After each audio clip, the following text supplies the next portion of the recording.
You're listening to Just Hit Play with your hosts, Peter and Nick Cabral. If you're tired of your stagnant, streamed music feed, then strap yourselves in for an intergenerational sonic journey through Peter and Nick's favorite songs. Welcome to episode 55. Jesus, 55. Can't believe it. Of Just Hit Play. I'm your host, Peter. With me is Nick, my co-host. Nick, how you doing? I'm doing really well. I've had a nice, relaxing weekend. I had a really busy work week, so I've just been relaxing, recuperating, watching the new season of Stranger Things, and getting ready for tonight's NBA Finals game. My Boston Celtics are playing in. Nice. Yeah. So, I think we're recording very early on this week because I'm working Tuesday to Saturday, so we had no other time to record except for Monday morning, which is your Sunday night. Yes, the show must go on. Yes, so we're definitely early this week and gives Darren, who's in our Brisbane studio, Darren is our producer, a lot of time to edit to this episode. So, Darren, how you doing? Good, like normal. Cool. Thanks, Darren. You mentioned Stranger Things. This sort of plays into the song that I got you to listen to.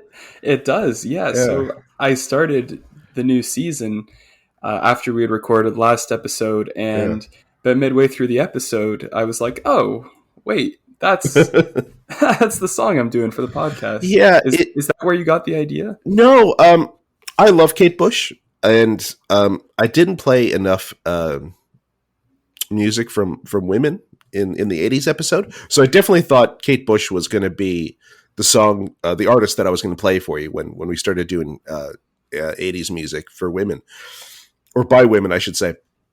It's sort of just a happenstance that this is the number one song in the world the week that we're recording this episode.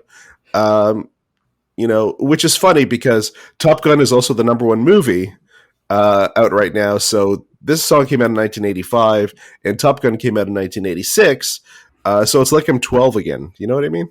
Yeah, I do know what you mean. So you're telling me it's pure coincidence that we're talking about Running Up That Hill for this episode as it's currently like hitting its new peaks on all the charts, and like it's literally an insanely popular song.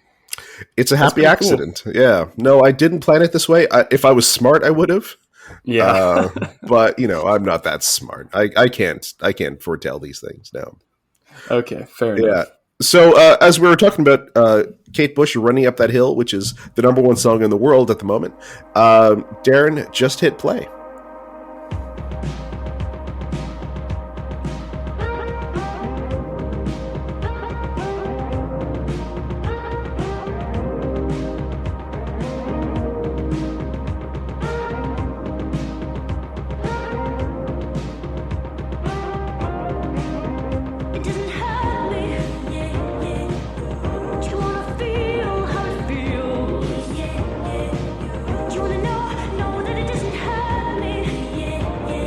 All right, Nick, so tell me your thoughts on Kate Bush Running Up That Hill, A Deal with God.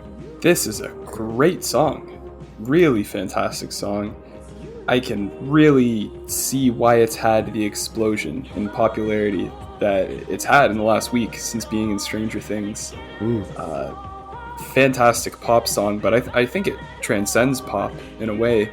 I hope that doesn't sound too pretentious, but it's just a way better made song than you would come to expect from a new wave 80s pop track. I think it's fantastic. Now, how much do you know about Kate Bush? I'm guessing you would have heard of her.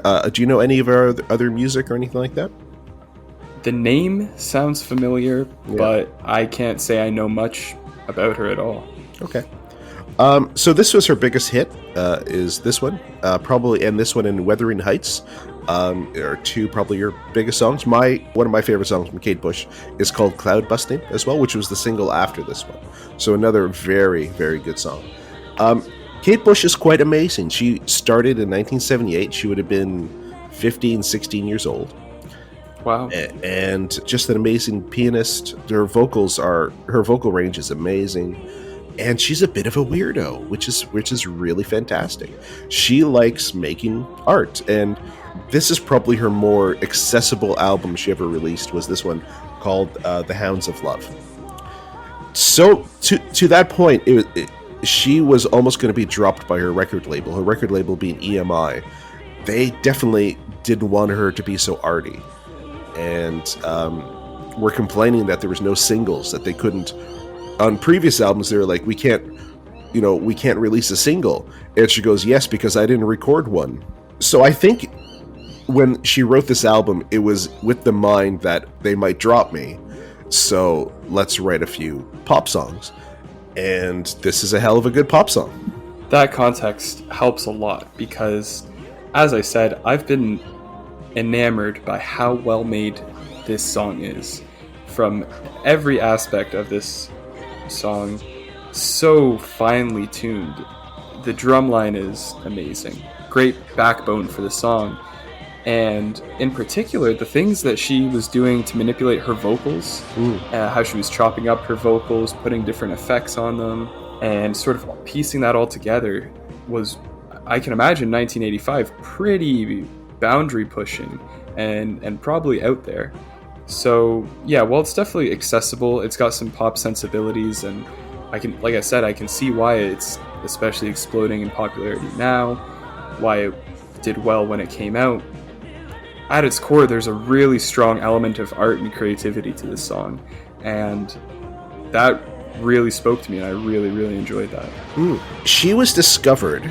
Let me rephrase that. She had put out a demo, and it came to the ears of David Gilmour, who was the lead guy in Pink Floyd, who listened to her demo, and he was at the stage of his life that he was trying to help bands make records. So he paid for a producer and studio time for her to re-record her demo to make it sound more professional, and then she got signed by EMI. Another band that David Gilmour had tried to get a record deal for was a band called, I think they were called Unicorn. I've never heard of them, so apparently he wasn't as successful with Unicorn as he was with Kate Bush. So that's where she got her start in 1978 and started putting together some outstanding art, not so much music, but just art. Like she's a very good dancer. I don't know if you saw the video for this song. It's pretty much like a dance routine with another male ballet dancer in the video. Visuals are very important to Kate Bush, and I would suggest you go back if you are interested in any of our other songs and take a look at the videos because they're all quite interesting. Everything you've just said about her reminds me a lot of Bjork and FKA Twigs. Yep. Just in terms of female artists who make quote-unquote pop music, but take care to really make it creative and aren't chasing singles, radio success, and care about the entire package of their work, whether that be live performances. They're really big into choreography, visuals, design, production, all that stuff. So that's really cool. And I could definitely see just now as we're talking about this, how an artist like Bjork may have been inspired by Kate Bush and what she was making. Yeah. And going to that, Kate Bush was definitely one of the most influential artists from the 80s. Just her art sensibilities would have influenced, like, I don't know if you ever heard of an artist called Tori Amos, Bjork, a lot of the sort of the pop stuff that, like, the female pop driven stuff that was coming out in the 80s and the 90s, all heavily influenced by Kate Bush. That's really cool. Yeah, I'm really curious. Since you said this is one of her more accessible songs, I'm really curious to see what her maybe more esoteric work sounds like. So I definitely think I'm going to delve into her a little bit. I want to explore her discography a bit just to see what it's like, and especially to draw sort of the lineage between her and some other female pop acts that follow. So would you recommend a certain album or songs? I would go like Wuthering Heights. Like her other big single is Wuthering Heights, I think, which was off one of her first albums. Take a look at some of her early stuff and take a look at some of her later stuff. You'll find a lot of times with artists, they're really experimental early on, and then they sort of hit like a pop period. But then as they've made all this money and don't care about clout or making singles, their later albums get really, really introspective and dark. A great example would be David Bowie's last album, which is a masterpiece. Right. He just didn't give a shit anymore. I think he knew he was going to die, and he just made this outlandish, outstanding album. So I think Kate Bush, her later stuff has that sort of feel to it.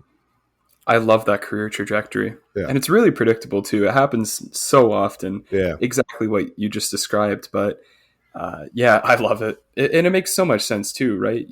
You're young, you're hungry, you've got all these ideas that you're working on forever. But then you're sick of not making money. And same Yeah. thing happened here, right? They wanted to go in a more pop direction. They wanted to be headliners at festivals Sure. instead of playing at 2 o'clock in the afternoon.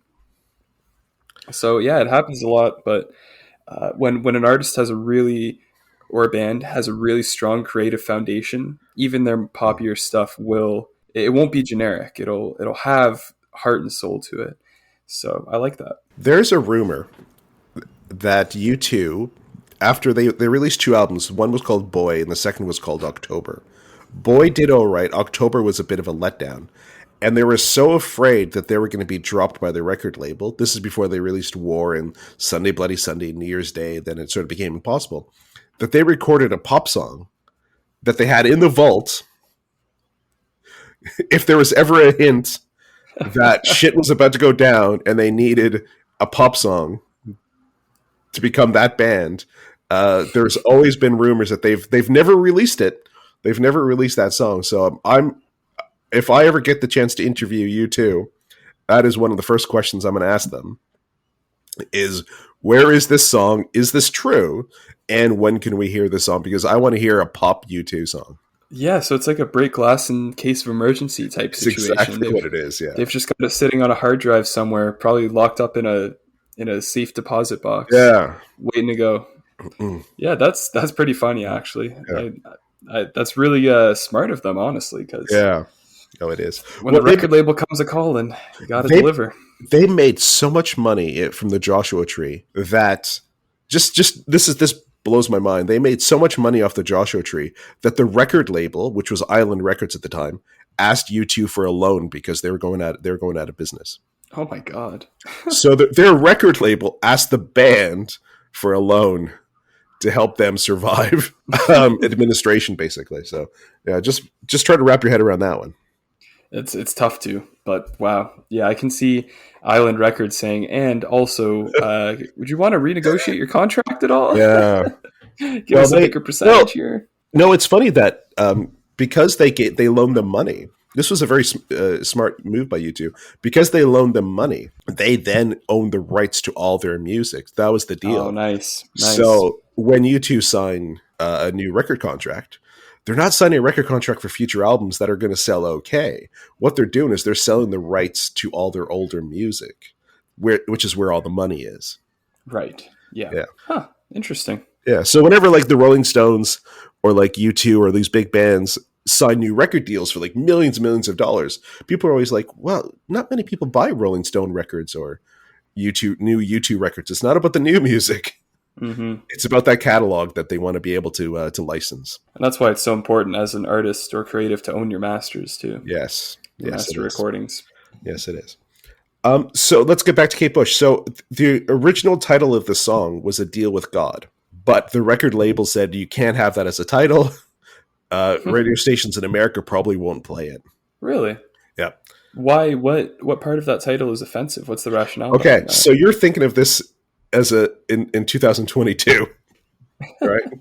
Yeah. Now you have to turn your head and think about 1985, where like 20 years from when they were burning Beatles albums because John Lennon said that they were bigger than Jesus. The alt-right religious movement in the States, especially in the 80s, was a really big deal. There was the Satanic Panic where parents were so afraid that there was so much Satan in music. And, you've heard of the band Kiss? Yeah. So there was rumors that Kiss stood for Knights in Satan's Service. So like there was the Satanic Panic that was going on at the time. So record companies were so afraid that songs wouldn't be played on the radio that they had to be very careful on song titles. Even just A Deal with God? A Deal with God, that's it. And the Deal with God is this song's almost like a gender bending lyric. It's how she wants to be treated and have the same opportunities as men. And even in the last sort of part of the song where she deepens her voice, she definitely goes down to a lower octave or lower registry. And it's almost like that deal has been completed, where she, is feeling more like a man. Right. Yeah. Interesting. Yeah. No, the 80s, religion in the 80s was an interesting time. You sort of get a little bit of that now, where you sort of have this religious right movement sort of happening around America now. But in the 80s, especially, we're talking about the years of Ronald Reagan and George Bush Sr. Right. It was a really repressive time to be in the States. Yeah, it's funny that we're doing this whole '80s thing on the podcast, and as I mentioned, I'm watching the new season of Stranger Things right now, which is set in the '80s. Right. And There's a satanic panic in the new season. Yes. yeah, there's a whole plot line around that, being skeptical of people who play Dungeons and Dragons, Yeah. and thinking they're freaks who sacrifice babies and for Satan and things of that nature. So yeah, it definitely is played up in the show a little bit, I feel, Right. but it's still crazy to wrap your head around that. I mean, now Dungeons and Dragons, like you tell someone you play that, no one's going to bat an eye. No. But I guess if you say it's the wrong person in the '80s, they're going to think you need an exorcism. Well, the Duffer Brothers, the creators of Stranger Things, I believe, are around my age, if not a little bit younger than me. And yeah, this is what it was like to be, because I would have been the same age of these characters as the show was going. I think I'm around the same age as these characters are experiencing in the 80s. Right. Yeah, it was fucked up. Yeah, I'm not gonna lie. It was a little nuts. Yeah. Did you ever play Dungeons and Dragons? Later in life, not at that time. I was, You may have gotten kicked out of the house if you were caught playing. yeah, you met my parents. Yeah. Do you know, I don't know if I ever told you the story. My dad, your grandfather, threw a punch at me once Really? because I had driven him to church, and I dropped, because he was an older man, so I dropped him off at the front, and then I went to park the car, and I parked the car, and then I started walking into church, and I ran into an old friend of mine, Chris, who I went to high school with, and I hadn't seen in a long time, and me and Chris just sort of hung out in the back. I was still, I used to ditch church a lot. You can talk to my friends. I used to ditch a lot, but because I drove my dad there, I didn't this day. And me and Chris sat at the back. And then when the church service was almost over, I said to Chris, I'm going to go get the car so my dad doesn't have to walk very far. And I started walking to the car, and then I turned around and he's steaming after me. I was like, oh, I'm just going to get the car, not thinking anything's happening. And he threw a swing. He threw a swing at me because he thought I didn't go to church. And then he kicked me out of the house. Damn. He said I wasn't allowed to come home anymore. And my mom, your grandmother, was in Europe. She was doing the Widows Club and traveling around Egypt, I think, at the time. Right, yeah. So I spent a couple of nights at my friend Henry's place. And then he was a very typical man where he would blow up and then calm down and forgive you and apologize and that kind of stuff. But in the moment of his anger, he threw a punch at me. Yeah. So I had to duck. I had to duck his swing. So, yeah. God damn. Yeah. Yeah, okay, so things would not have gone well for you if you were sneaking around playing Dungeons and Dragons and you were caught casting spells, fantasy spells, and all these things in someone's basement. No, and I was much more the type of child that I was playing hockey or soccer or baseball. Sports was definitely more my thing, especially with my friends and cousins and things like that. We were just playing sports. That's all we were doing. Yeah, I was a very one-dimensional child. It wasn't until I started becoming a teenager that I started to read books and experiment in music and things like that. Yeah. Yeah, you got cooler then when you became a teenager. Exactly. Yeah. Yeah, I was definitely much more introspective as I got older. I the weight of the world was on my shoulders, and I was I was listening to college music, so all my friends were listening to like Poison and Motley Crue and this really sort of hair metal sort of stuff, and I was listening to U2 and REM and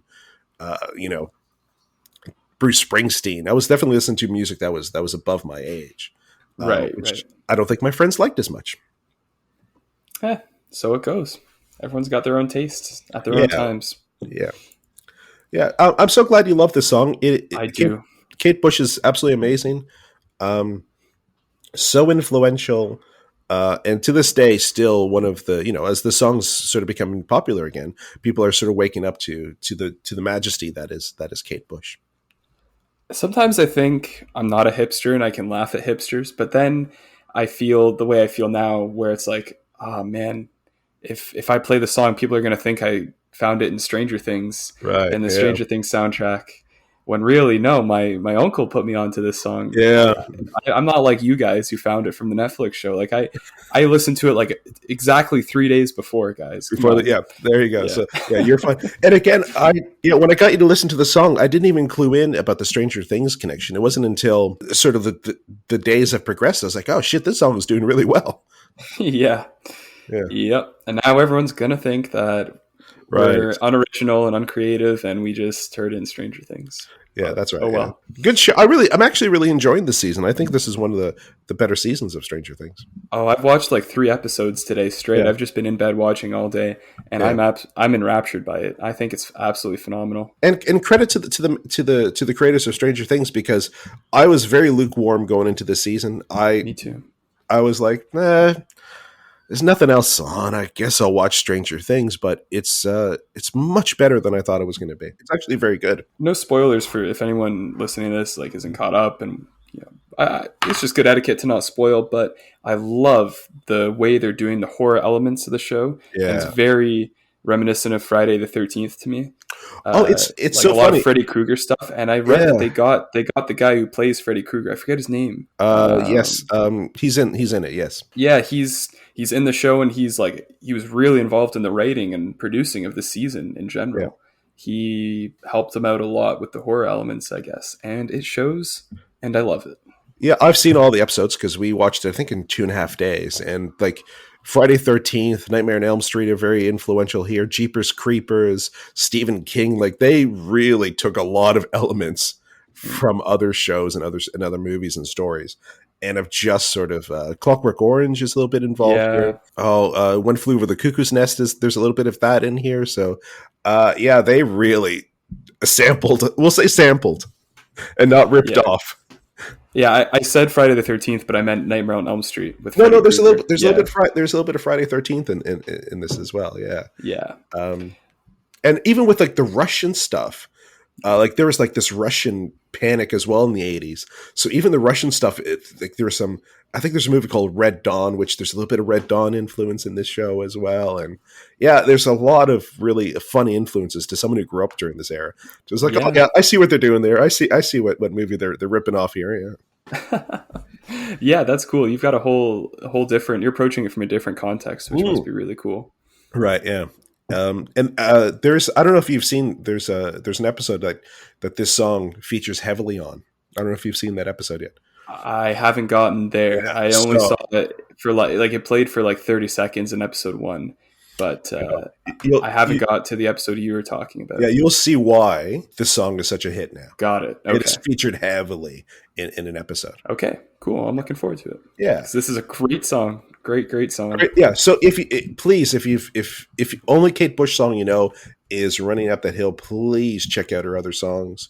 Cloud Busting being a particular favorite of mine. And watch the video for the story of Cloud Busting. I didn't know which one to pick, Cloud Busting or Running Up That Hill. Both are incredible songs, and the story of Cloud Busting is really, really sad.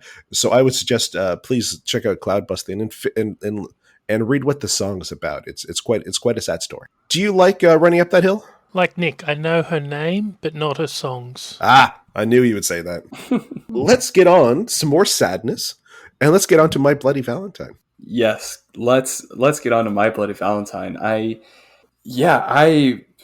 been eagerly awaiting recording this podcast this week ever since we talked about Just Like Honey by the Jesus and Mary chain, because we started pulling out a thread in last week's episode, because the Jesus and Mary chain basically birthed the entire genre of shoegaze. It's not a big genre, but it's got a very special place in my heart.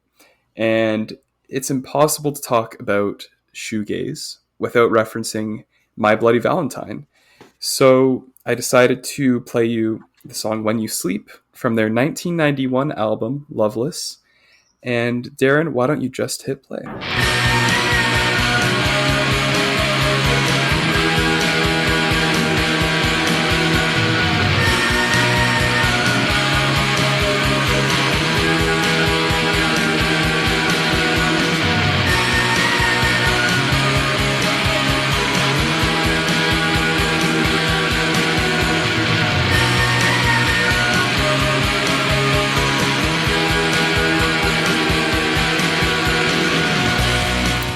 All right, so pretty intense stuff. Definitely hits you like a wall.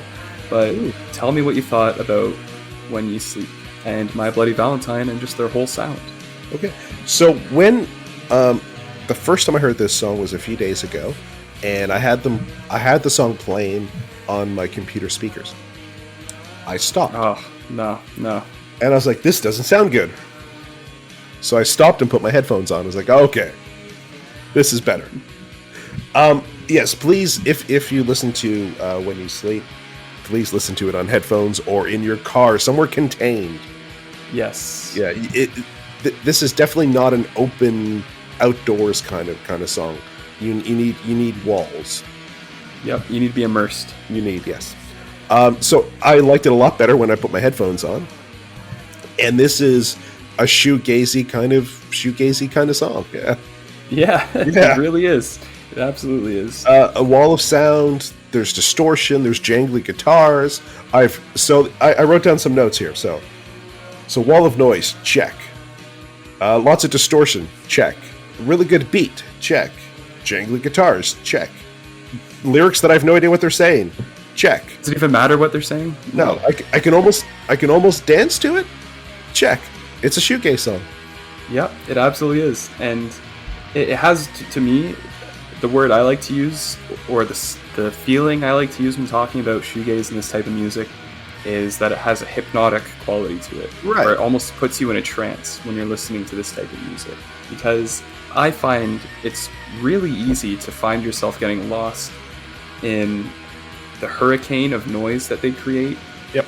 And that's why it's, like you say, important to listen on headphones or with a really good speaker setup, because it's just so deep and so layered. And listening off your iPhone speakers, your computer speakers, you're probably only hearing like 5 of the 10 different guitars that are layered on top of each other and playing at any given time. It's just, it's a lot. If someone's listening to this and they listen to When You Sleep and it's sort of their first ever exposure to this type of music, it can be really abrasive for sure. Yeah. But my advice is to not think too hard about it and just vibe. That's what shoegaze is all about. It's just vibing. Yeah. So obviously we had talked about this. We hinted at it last episode that this is definitely not a song from your generation. No. So how did you come across the shoegaze movement and My Bloody Valentine? Right. So from Lost in Translation, the movie. Right. Because there's a My Bloody Valentine song sometimes, also from Loveless, that's in that movie. Yes, yeah. And Kevin Shields, who's the front man for My Bloody Valentine, he did a few songs specifically for the movie, just ambient instrumental pieces. Yeah, it's just, I'm not often one where when I'm watching a movie I'll hear a song and like immediately pull out my phone to find out what it is. I don't do that very often, but while listening to Lost in Translation multiple times, I was like, oh my god, like whatever music is playing right now is phenomenal. Yeah. And check it out, and every time it was either a Kevin Shields original or the My Bloody Valentine song. Right. So yeah, I was fascinated, and my interest was thoroughly piqued. And I'd heard of My Bloody Valentine before, just because the accolades and where they are on album lists of all time and things like that. But actually hearing their music in that movie gave me the push to check them out. And I think about a week after I watched Lost in Translation, I was heading to Toronto for some concert, and I was taking the bus back at night after the show. And I remember thinking that was the perfect setting to listen to this album for the first time. So I put my headphones on, I had the window seat of the bus, and I just played through the whole thing while we were speeding down the 401 at like 1 a.m. Yeah. And as you can imagine, that was an incredible experience, and I've been a big fan since. Yeah, I think when it comes to shoegaze music, location and time of day are two very, very important things. I wouldn't necessarily listen to shoegaze music while I was grocery shopping, or early in the morning, but late at night on a bus, driving, walking through like a city. Those are very, very good places to listen to this kind of music. Right, because while the vocals are almost an afterthought in a lot of songs of this nature. They still find a way to convey a lot of emotion Sure. and feeling. And that's what I find so impressive about it, is how the instrumental is manipulated and carefully pieced together in a way to evoke emotion. There's euphoria, there's feelings of euphoria in this song when that huge guitar line comes crashing back in. There other parts of this song and others will make you feel really sad, and the whole spectrum of everything in between. All with just how they distort the guitars or the way they assemble the different layers. I think it's really, really cool. Yeah, I've seen a couple shoegazy sort of bands, and I think for me to go to a concert for a shoegaze band, it would have to be like the opener where they weren't playing a full set. I think I need a little bit of difference in my music. I need some tonality difference. So yeah, I think while I appreciate my Bloody Valentine, I would see them opening up for a band. I don't know if I would see them do a full set. Yeah, no, that's totally fair. I can definitely see that. And while we're on the topic of playing this music live, if anyone's curious why the genre is called shoegaze, it's because when reporters were checking out these new up-and-coming acts, they would go to their live shows and they would write in the paper after, almost derisively calling it shoegaze music, because they found that every member of the band was just staring down at the floor the whole time, almost as if they were disinterested in what was going on. The real reason for that is because the entire time, each guitarist has like 6 different effect pedals that they have to switch back and forth between while they're playing live. So it takes a lot of concentration. Yeah. But yeah, that's sort of where the name for the genre came from. Yeah, there has to be a level of disinterest from the band to the audience for it to be a true shoegaze sort of band. There has to be absolutely. There has to be an appeared element of disinterest that is very evident, and pretension. Like, let's not beat around the bush. This is pretentious music. Yeah, even though it evokes emotion in like a raw way. Just the way that the music is made and created, I think there's inherent pretentiousness in this music. Not that there's anything wrong with that, but it has to be said. No, and you're right. The Jesus and Mary Chain would have heavily influenced these bands as the predecessor of the shoegaze sort of scene. With the wall of noise, the jangly guitars. Yes, I can totally see where you got this from Jesus and Mary Chain. Yeah, and not just me. I looked it up, and so many bands came right out and said that Jesus and Mary Chain inspired them heavily, including My Bloody Valentine. And then, as I said, My Bloody Valentine were really the pioneers of this genre and type of sound. The Smashing Pumpkins are one of the bands that have given credit to My Bloody Valentine. Billy Corgan, who's their frontman, he admitted that they completely ripped, this is his words, we completely ripped them off on our song Daydream from their first album, Gish. Right. Pioneers is really the best word for it, for what they've done for this genre and the bands that came after, like Slowdive and Rush. Not Rush. Ride, Slowdive and Ride. Yeah, so many bands have been influenced by them, and they've got tons of critical acclaim. Pitchfork named Loveless the best album of the 1990s, so that's pretty cool. It was chosen as the best Irish album of all time by the Irish Times. I know you may be a little upset that Joshua Tree didn't get that, but that's all right. That's all right. You'll let him have this one. Yeah, that's fine. It's a good song. Like, yeah, you can't go wrong with this song. And you two have enough accolades. They got enough. It's true. They do have a lot of accolades. They're selling out stadium tours. They're fine. My Bloody Valentine never got to that point. No, and I think I told you last week that I saw Slowdive at a Smashing Pumpkins concert. So I've seen Smashing Pumpkins a half dozen times. I have a big friend of mine, Henry, who's a big time Pumpkins fan. So we saw Pumpkins a lot in small clubs too. I think I saw them 2 or 3 times in really, really small clubs. And there is an element of shoegaze definitely in especially the early Smashing Pumpkins. Yeah, their early stuff for sure. They definitely found their own sound and evolved a bit more as they went on. But their earlier stuff, it's very apparent. Yeah, they're actually coming to Toronto. I think they're playing at the ACC in the fall. Smashing really? Pumpkins. Wow. Yeah, Yeah. they're touring with Jane's Addiction. Okay. So, but your Jane's Addiction question in your Yeah, voice. I don't really know much of them. Don't worry. Don't listen to anything. The '90s are coming soon. Okay. You're going to listen to some Janes. Don't worry about it. Okay, cool. Yeah. So maybe after 90s month, I'll be wanting to buy a ticket, Smashing Pumpkins and Jane's Addiction. Okay. Remember last week where I was talking about how the Chili Peppers are one of those bands that I'm not a big fan of as much anymore? Yeah. Jane's Addiction does fall into that category a little bit for me, but I can definitely appreciate Jane's Addiction a lot more than I can appreciate the Red Hot Chili Peppers. Got it. Okay.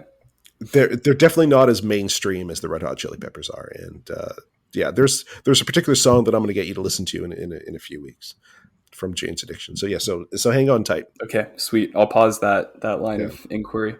Yeah, one of the and I'm sorry to do this, but one of the things I forgot to mention about Kate Bush is one of the people that she influenced a lot was Big Boy from Outkast. Actually, I know that for some reason that was in the depths of my head. He loves Kate Bush. That may be how I knew her name, how I recognized her name was because I was reading that Big Boy interview not too long ago when he said that. Yeah, that's crazy, isn't it? He loves Kate Bush, yeah. So I totally forgot to mention that when we were talking about Kate Bush. Yeah. So her influence is across the board. That kind of blows your mind a little bit though, doesn't it? Yeah. That Big Boy, huge Kate Bush fan. I wouldn't. No, it's not something that's apparent. That. No, it's not No, certainly not. No, so yeah, that's one of these great things about Jesus Mary Chain, My Bloody Valentine, Kate Bush, is that how they inspire others, and yeah, it's definitely there. Definitely there. Yeah. So overall, you liked When You Sleep? Cool song. I did. Like I said, shoegaze music to me is something that I'd have to listen to at very specific times and not continuously. But yeah, I love the song. It's such a good song. Yeah, for me, I almost have to listen to it as a full package. It's rare that I'll listen to just one song by My Bloody Valentine. I prefer listening to just the albums in full. Right. Yeah. So they did a 30-year re-release, like big reissue event for this Loveless album last year. Yeah. Where they did like a huge vinyl repressing and everything. So I managed to track down a reissue of the record, and it took like 8 months for it to come in. Right. Yeah. But that's I've already worn out that record so much because that just seems like the perfect way to listen to this music. It is on a record player, on my nice speaker setup, and from front to back. It's really just made for that. Yeah, I think we've talked about this in other episodes where vinyl and digital sound are very different things. Even because digital sound is compressed sound, and even though you can't hear it, your brain knows there's something missing, and it doesn't appreciate digital sound as much as a vinyl sound. It's quite interesting how the brain interprets that something's missing. It doesn't know what it is, right? But it can feel that that's something missing from the analog sound of vinyl. And I believe that is true, but there's also something holistic about the experience listening to a vinyl record that makes it more enjoyable for me for certain music. Yeah, and this album, Loveless, fits that, where it just feels correct to listen to it in that way. It just feels more appropriate. Well, there's album art. You have to pull the record out of the sleeve. You have to put it on the table. You have to drop the needle down. Like there's so much more commitment to listening to a vinyl record than there ever is, pressing just hit play on on your iPhone, right? So there's definitely a much more of a physical and emotional commitment to listening to a vinyl record. Yeah, you have to put in more work. And I'll just end off our segment with a fun fact that I just found researching for this episode, where, as you can imagine, making this music, not easy. It's so deep and complex and layered. And after this album came out, their record label kicked them off. They dropped them completely from the label because they racked up such insane production costs to make this thing, the studio time and everything. Yeah, it was, and the album did well, and it was really critically acclaimed, but nowhere near enough. It paled in comparison, we'll say, Yeah. to the costs they racked up. Label said, "Yeah, this is great and all, but you're off. You're Yeah. gone." Maybe the Guinness tab got too much. Probably that too. Yeah. And they kind of faded out after that. That was sort of it. They didn't really make any more music. Once their label kicked them off, things got tough. Yeah. Band kind of fractured apart. And yeah, that was sort of it for My Bloody Valentine. They did release an album a few years ago. They did a reunion album. Pretty good, actually. Yeah. But yeah, great music, great album, but just too damn expensive for them to stay together, I guess. Yeah. So again, if you're listening to this episode and you liked that song that we played, "When You Sleep," please check out the shoegaze movement and see if there's other music that you'll like in that genre. Yeah, I had to go to a record store, the one in Guelph. I was having a really hard time finding other bands like this to look into. And so I just went to the record store by me in Guelph and talked to the guy who works there. That's what I used to do. Yeah, he's a walking encyclopedia on every type of music ever. Yeah. Like literally everything. He's got a recommendation. So I said, "Hey man, love My Bloody Valentine. I need more like this." Yep. And yeah, he just gave me a huge list of names that I had not found anywhere on the internet. Like no suggestions like that on the internet. So yeah, it's tough to find other music that really scratches this itch, but it's worth the effort. You did an old school deep dive into. You actually had to go to the record store to get advice. That's exactly what I used to do when I was a kid. So it's funny. Yeah. Exactly. Yeah. It was a little peek into my history and my existence. Yeah. Yeah, I can't imagine having to do that every time. Yeah, and like I said, I had to. If I needed to know when a release was coming out, I had to go and ask the guy. Like there was no release dates ever. Yeah, that's crazy. Couldn't be me. No, it was a little bit. Yeah, it was a little bit odd. Now you think back on it now, like compared to what we know now. Yes. Cool. What song do you have for me for next week? Next week, we're sort of continuing down this path a little bit, and you're going to listen to "Wandering Eye" by Sunbeam Sound Machine. Cool. Never heard of it. They're an Australian group, actually. Yep. Very Tame Impala-esque, we'll say. Cool. A lot of psychedelic and shoegazy sounds. Cool. Looking forward to that. And we're sticking with the 80s, and we're listening to female artists from the 80s. And you're listening to Kim Wilde, "Kids in America." Awesome. Very excited. Now, when you hear, this is what my prediction is when you hear the song. My prediction is like, I haven't heard the song before, but I have heard the song before. Interesting. Okay. Yes. So that's my prediction of how you're going to react when you hear "Kids in America." Okay. Well, I'm going to listen to it right after we finish this recording then. I'm intrigued. Okay, cool. And let's get into This Week in Music History. This Week in Music History. All right. In 1973, the number one song is still Paul McCartney with "My Love." So I thought it would be fitting if we listen to the number 8 song, which is George Harrison, and the song's called "Give Me Love, Give Me Peace on Earth, So, which is a lovely song. I'd never heard it before, so Darren just hit play. Give me love, give me love, give me peace on earth, give me light. It's funny. It's George Harrison, so it sounds like a George Harrison Beatles song. It's a really, really lovely song. So, yeah, I love George Harrison. I'm not going to say he's my favorite Beatle because I still think it's Paul McCartney for me. But it's climbing to be my favorite Beatle. Hot take. I'll say it, even if you don't want to. I think he's my favorite Beatle. Is he? Yeah, definitely. Yeah. Angie, my fiance, George Harrison is her favorite Beatle as well. To the point where she can't listen to a lot of other Beatles songs, but if a George Harrison song comes on, she'll listen to it.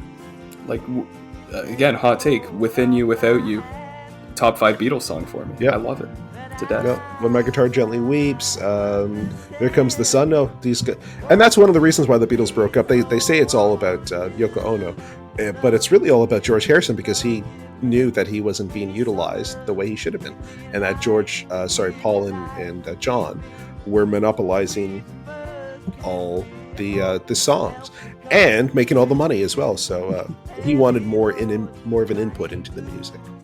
Well, he's got me in his corner. Yeah. All right. So guess what the number one song in the year 2000 still is, Nick? Don't tell me. It's Maria Maria still? Jesus Christ, yeah. I'm so sorry. Do you now see, like, I talked about this 10 weeks ago, how much I hate the song. Yeah. So I don't even have to listen to it all the time, and I'm still sick of you saying it's the number one song in this week in oh my 2000. God. Every week we record it, and I'm sick. I'm sick of you saying it's the same thing. Now, remember, like, I used to listen to the radio a lot. This was on you the have radio to.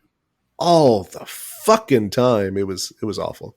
It was like every hour the song had to be played. It's really terrible. So we're gonna listen to a classic instead. This song was at number 24 this week. Country Grammar, Hot Shit by Nelly. Oh yes. I'm going down, baby. No street in the rain. Come on. Street sweeper, baby. Got ready to let it go. There you go. There was some Nelly for you. One of my favorite Dang Nelly it. songs. Oh, I love that one. Yeah. But I have a particular fond memory of that song, Nelly, and the house parties that we were going to at the time, and that song just sort of became just part of the zeitgeist. It was just something we would just start singing for no reason. So yeah, great song. Yeah, you're right. It is a classic. Yeah. So what are your plans for the rest of the week? Working, watching the NBA Finals. Yep. Hopefully celebrating a Celtics championship. Yeah, that's pretty much looking like it. But I'm very excited to keep watching these basketball games. I've really fallen in love with this team over this playoff run they're on. So it's really exciting stuff. Not this week, but I believe it's next week. I'm going for a bit of a road trip. So I'm one of my jobs is as a school photographer, and I'm going to the Outback to photograph two Aboriginal schools next week. So it's about an 8-hour drive, and we can't actually stay in the community, so we have to stay outside the community. And it's a dry town, so you can't bring alcohol in or anything like that. Not that I drink; I'm not a drinker anyway. But there's very specific rules in place for you to go into these towns. So I've driven to the Outback before a few years ago, but this will probably be my first time in an Aboriginal only community. So yeah, I'm looking forward to that in a couple of weeks. That sounds really exciting. Wow. Yeah, that's going to be so much fun. And because I'll be in the Outback, it'll be quite dark. So I'm going to try to do some astrophotography. I did it a few years ago when I took pictures of the Milky Way. So I'm hoping the week that I'm there that it's like a new moon, like it's not like a full moon or anything. Because as soon as they're full moon, it's too much light to photograph the stars. Right. So I'm hoping, I haven't looked at the calendar yet. I'm hoping that it's a new moon week. So there'll be hardly any light in the sky. That's so cool. Oh, Yeah. Man. Yeah.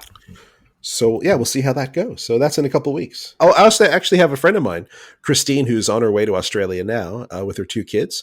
So we're going to hang out in a couple of weeks, and I'm going to take her to some places around the Gold Coast. We're going to go on some hikes. Very cool. Nice. I found a spot where I see wild koalas every time I go there. So I'm going to take her kids to see if we can find some wild koalas. And yeah, I'm looking forward to my friend Christine coming and hanging out. That'll be really fun. Yeah. Shout out Christine. Yeah. So yeah, I got a lot planned in the next few weeks. Very nice. Well, it's good that you're working a lot. You're seeing friends. That'd be nice. Looking forward to it. Let's get to our independent artist. It's FUNKBOIII DC. We listened to him a few episodes ago, and he's got a new single out called Purple Kush. I wonder what that's about. I don't know. Maybe it's about, he likes the color purple. It is a great color. It's a good color. It's a really great color. And The Color Purple, also a very good movie. I just thought I'd say that since that's the name of a movie, The Color Purple. Right. They didn't have Purple Kush in your time, did they? Was that a thing? Nick, I without getting into too much detail, I had a fun time. Okay, whatever you say. Yeah. I don't think they had the good stuff, the purple stuff, but whatever. We did all right. We did all right. Okay. No, it wasn't. It wasn't. I'll say this: strains and specific strains were very hard to come by because it was illegal. You were given what you got. Okay. And you prayed that it wasn't cut with anything. Right. It's not like today yet. You can't order specific strains or buds back then. Yeah. That's a shame. But yeah, shout out FUNKBOIII DC. This song's great as well. Yeah, big things on the way, hopefully. It really reminded me of the Nelly song, actually, like the same sort of beat and like that was really sort of really happy and joyful. And I hope you found your Purple Kush. And let's listen to FUNKBOIII DC with Purple Kush. Darren, just hit play, and we'll talk to you next week.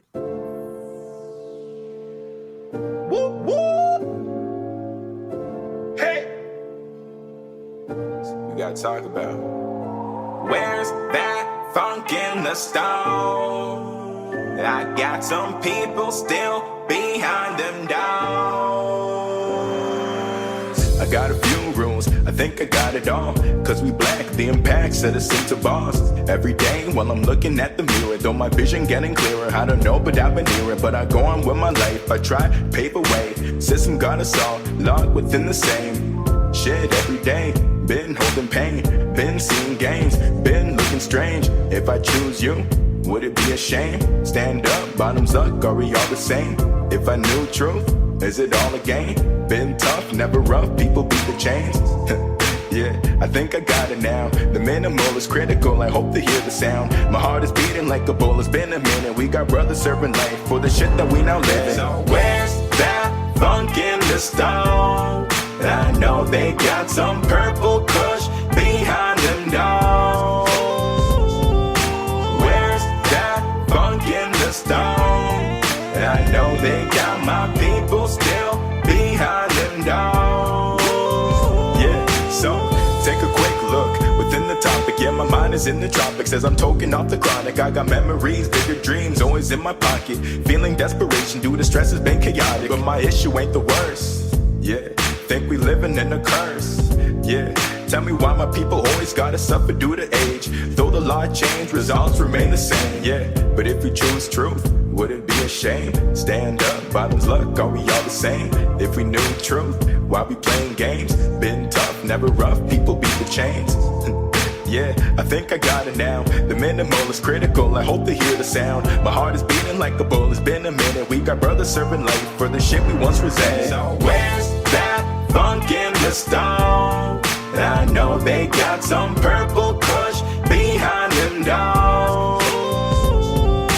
Where's that funk in the stone? I know they got my people still behind them doors. You've been listening to Just Hit Play. To contact your hosts, Peter and Nick, or to be featured on an episode as musical talent, email justhitplay7300@gmail.com. Keep up to date with news and announcements by following on Instagram and Facebook, linked in the show notes. Subscribe on your favourite podcatcher to tune in next week for more sonic delights.